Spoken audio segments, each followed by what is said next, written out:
Ma'am பாசிசம் பத்தி என்னன்னு கேட்டாங்க. அப்புறம் பாசிசம் பாயாசம்னு அவர் சொன்னாரு. பாசிசம்னா என்னன்னு யாராவது சொல்ல முடியுமா? பாசிசம்னா என்னன்னு ஒரு 4 வரிகள்ல மேடையில வந்து யாராவது சொல்றீங்களா? இளைஞர்கள்ல ஒருத்தர், யாராவது ஒருத்தர்.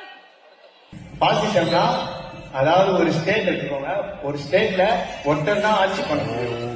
ஆனா அந்த ஆட்சி பண்றது கூட யார் வேணா வந்து சேர்ந்துதான், ஆனா அவர் ஒருத்தர் தான் ஆட்சி பண்ண முடியும். அதுதான்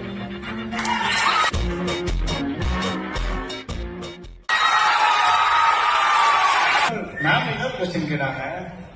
திடீர் சார் பேசினாங்க. சார் பேசினதுக்கு அப்புறம் மேம் கேட்டாங்க, திடீர்னு வரவங்களை பத்தி கொஞ்சம் இதுவா பேசினாங்க.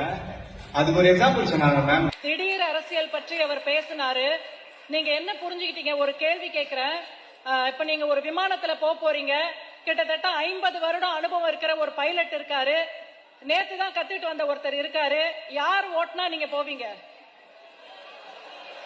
புதுசா இன்னைக்குதான் கத்துட்டு உங்களை பிளைட்ல கூட்டிட்டு போனா போவீங்களா? அதுதான் திடீர் அரசியல். இத்தனை நாள் வேற என்னவோ பண்ணிட்டு இருப்பாங்க. இப்ப முதலமைச்சர் ஆசை வந்த உடனே என்ன பண்ணுவாங்க? கூட்டம் கூடன உடனே நான் தான் முதலமைச்சர். அதாவது 40 வாட்டி பைலட் ஓட்டுனவரைய வச்சு கம்பேர் பண்ணி பேசினாங்க. இப்ப புதுசா பைலட் வரவரை வச்சு கம்பேர் பண்ணி பேசுறீங்க மேம்.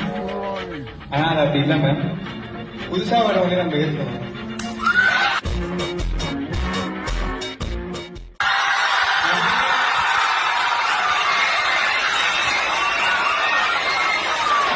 பழிசா உணவை மட்டும் தான் ஓடணும்னா அது அப்ப அவங்களுக்கு மரியாதை இல்லை மேம். அதுதான்